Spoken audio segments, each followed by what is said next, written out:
Un chiffre pour commencer ce soir, moins 1066, c'est l'évolution du taux d'incidence dans le Rhône. Notre département connaît la plus forte baisse en France sur 7 jours glissants, preuve que le nombre de contaminations est bien en baisse. Mais attention, pas de relâchement pour autant, car le taux d'incidence reste encore très élevé dans notre département, 3553 cas pour 100 000 habitants.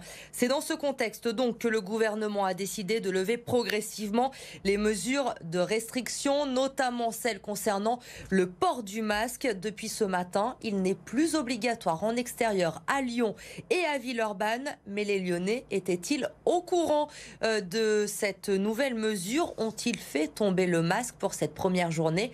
La réponse avec Clémence Delarbre. C'est la bonne nouvelle de ce mercredi, les masques peuvent enfin tomber dans les rues de Lyon et je ne vous cache pas que c'est plutôt agréable. Alors ce masque, il était obligatoire à Lyon depuis le 31 décembre dernier, une mesure plus ou moins respectée par tous les Lyonnais. Mais dans l'ensemble, tous ceux que j'ai rencontrés aujourd'hui sont plutôt soulagés que cette mesure soit enfin levée, même si certains préfèrent le garder par sécurité. D'autres encore n'étaient même pas au courant qu'on pouvait enlever le masque aujourd'hui. Écoutez-les. Ah bah voilà, et ben absolument pas, je suis ravie effectivement parce que ah d'accord. Parce que je le portais pas, mais c'est parce que j'étais en train de manger. Oui, je pense que si, moi je vais continuer à le garder encore. En même temps l'hiver ça tient chaud, c'est très bien. J'ai entendu ça aux infos, mais bon après c'est une habitude. Donc les gens font chacun comme ils veulent, je pense. Soulagement, ouais, en effet, ça nous permet de respirer l'air pur, l'air ambiant. Et puis de voir les gens aussi, le sourire, voilà, c'est ce qui nous manquait tout le temps. La liberté de chacun est donc désormais de porter ou non le masque en extérieur. Autre changement de ce mercredi, la fin du télétravail obligatoire et aussi la fin des jauges dans les enceintes sportives, mais aussi les salles de spectacle. Une première étape donc avant le retour de la vie avant Covid. On l'attend tous avec impatience. Il y aura ensuite le 16 février avec notamment le retour des concerts debout, mais aussi la réouverture des boîtes de nuit. Elles sont fermées depuis le 10 décembre dernier. Alors à 15 jours de la réouverture, tout le monde se prépare pour être prêt à accueillir les clients.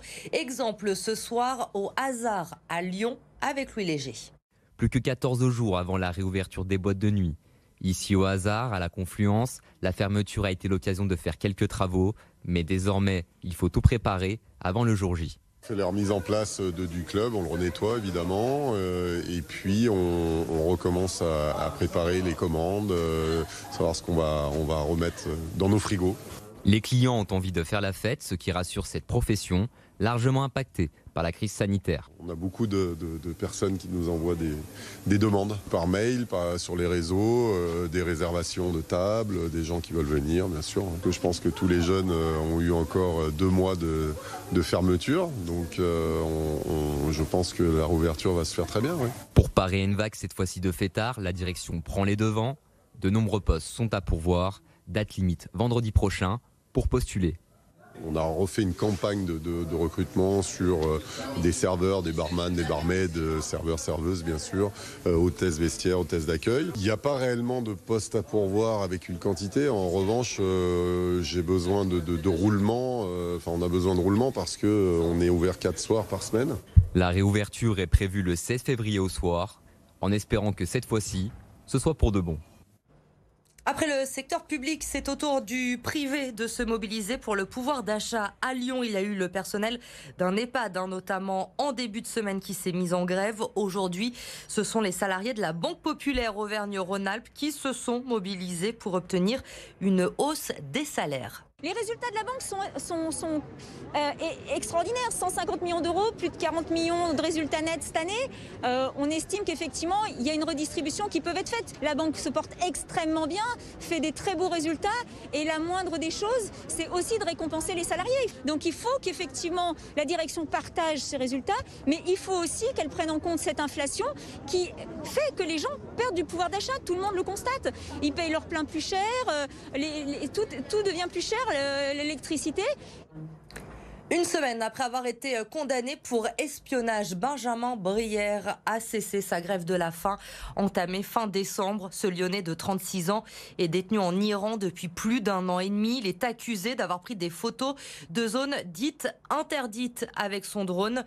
La procédure d'appel est en cours alors qu'Emmanuel Macron s'est entretenu il y a quelques jours avec le président iranien pour maintenir la pression et tenter de libérer le Français. Écoutez Blandine Brière, la sœur de Benjamin, au micro de Clémence Delarbre. Je lui ai demandé d'arrêter parce qu'aujourd'hui il était vraiment capable de se mettre en danger. Il était très combatif et vraiment très déterminé à continuer sa grève de la faim. Mais voilà, aujourd'hui je me dis qu'on a réussi à avoir des éléments en main, on a réussi à avoir des éléments concrets du gouvernement pour nous donner de l'espoir et donc de dire à Benjamin d'arrêter. On a aujourd'hui d'autres éléments sur lesquels s'appuyer pour continuer à se battre. On a demandé à faire appel du coup à la suite du verdict qu'on a eu, donc la cour d'appel va avoir lieu bientôt, j'espère. Encore une fois, on n'a pas d'éléments concrets sur vraiment la suite des événements et des éléments précis, mais voilà, on avance, on a beaucoup d'espoir et on va continuer à se battre pour qu'il sorte de là au plus vite. C'est un nouveau couac dont se serait bien passé Grégory Doucet. Le maire de Lyon se voit dans l'obligation de convoquer en urgence un nouveau conseil municipal. Ce qu'il faut savoir ce soir, c'est avec vous, Lauriane Pellao. Lauriane, que s'est-il passé? Eh bien, au dernier conseil municipal, le 27 janvier, Grégory Doucet n'a pas inscrit à l'ordre du jour l'avis de sa commune sur la ZFE.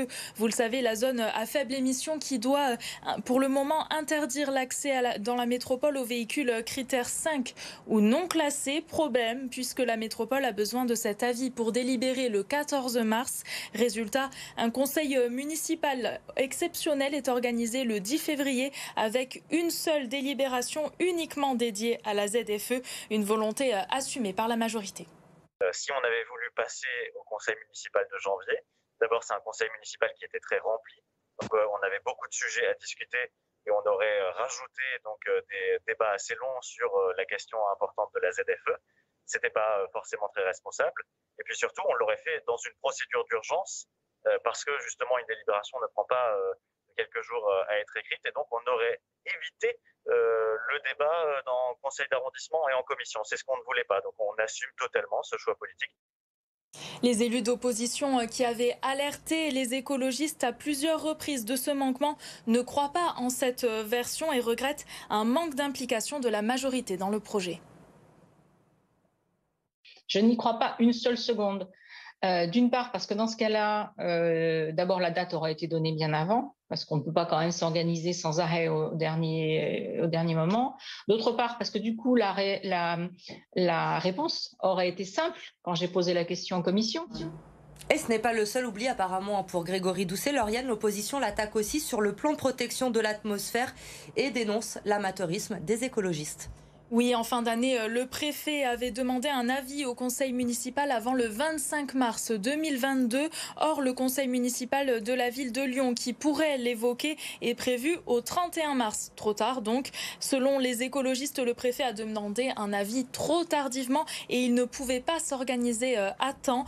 Encore des rebondissements sont donc à prévoir, vous l'aurez compris, pour les prochains conseils municipaux. Un nouvel épisode donc. Merci Lauriane pour toutes ces précisions. L'Olympique lyonnais a présenté officiellement ses 2 dernières recrues. Aujourd'hui, Romain Fèvre et Tanguy Ndombele au lendemain de la victoire contre Marseille. Victoire qui permet, je vous le rappelle, aux Lyonnais de revenir dans la course aux places européennes. L'ambiance était donc plutôt détendue au Groupama Stadium cet après-midi. Fèvre et Ndombele ont posé avec leur nouveau maillot. Et si pour Romain Fèvre, c'est une découverte du club, pour Ndombele, c'est un retour après son départ en 2019 pour Tottenham. Écoutez-le au micro d'Edouard G. Lyon, c'est un club que je connais.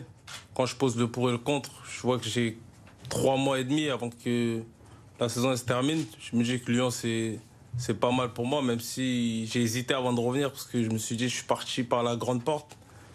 De revenir, c'est un risque. Et voilà, je suis là, je suis prêt à prendre ce risque-là. Physiquement et mentalement, je pense que je suis meilleur aujourd'hui.